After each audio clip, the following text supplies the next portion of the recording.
Like many veterans, this last week has been one that has seen me struggle through anger and grief and rage, the feeling abandonment of not just a country, but the sacrifice that my friends made. I've been to funerals from Poole to Dunblane. I've watched good men go into the earth, taking with them a part of me and a part of all of us. And this week has torn open some of those wounds, left them raw, left us all hurting. And I know it's not just soldiers. I know aid workers and diplomats who feel the same. I know journalists who've been the witnesses to our country in its heroic effort to save people from the most horrific fates. I know that we've all been struggling. And if this recall has done one thing, let me tell you now, Mr. Speaker, it's achieved one thing already. I've spoken to the Health Secretary, who's already made a commitment to do more for veterans' mental health. Yeah.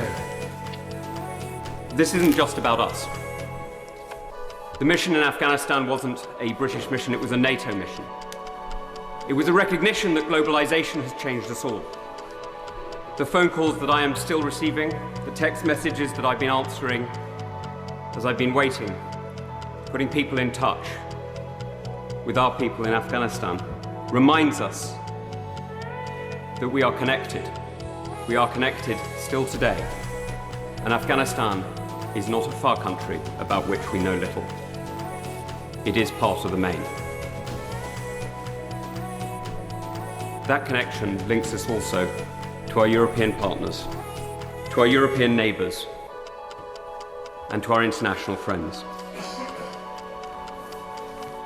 And so it is with great sadness that I now criticise one of them.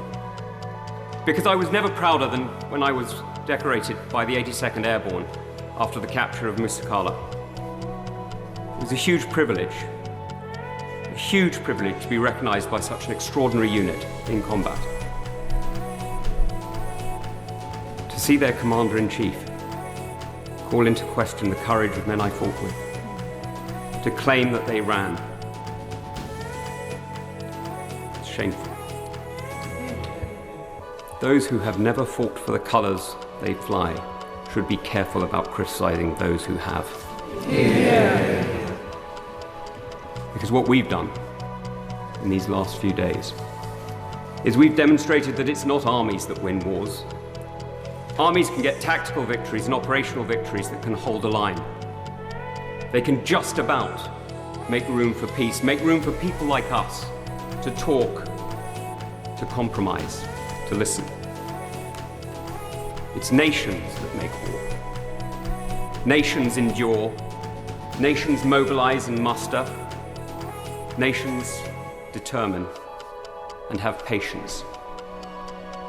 And here we've demonstrated, sadly, that we, the West, the United Kingdom, does not.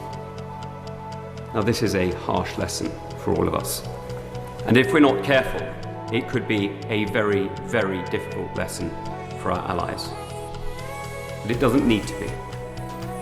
We can set out a vision, clearly articulated, for reinvigorating our European NATO partners, to make sure that we are not dependent on a single ally, on the decision of a single leader, but that we can work together with Japan and Australia, with France and Germany, with partners large and small, and make sure that we hold the line together. Because we know that patience wins. We know it because we have achieved it, we know it because we have delivered it. The Cold War was won with patience. Cyprus is at peace with patience. South Korea, with more than 10 times the number of troops that America had in Afghanistan, is prosperous through patience. So let's stop talking about forever wars. Let's recognize that forever peace is bought not cheaply, but hard, through determination and the will to endure.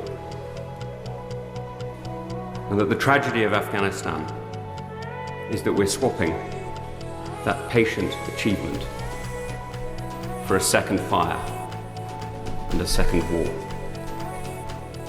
Now we need to turn our attention to those who are in desperate need, supporting the UNHCR, the World Food Programme, and so many other organisations who can do so much for people in the region.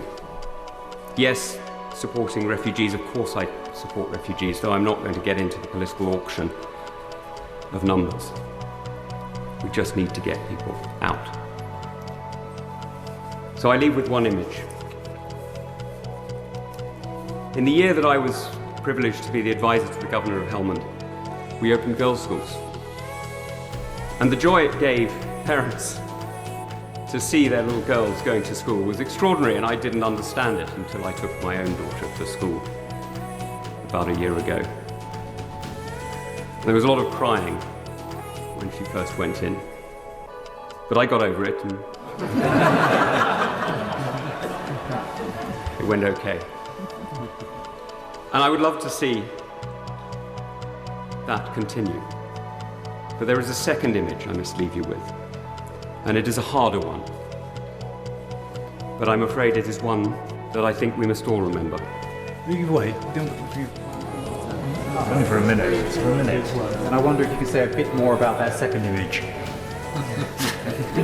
I'm very grateful to my friend who was watching the clock more than me. The second image is one that the forever war that has just reignited could lead to. It is the image of a man whose name I never knew, carrying a child who had died hours earlier, carrying this child into our firebase and begging for help. Now, there was nothing we could do. It was over. Because, Mr. Speaker, this is what defeat looks like. It's when you no longer have the choice as to how to help. This doesn't need to be defeat, but at the moment, damn well feels like it.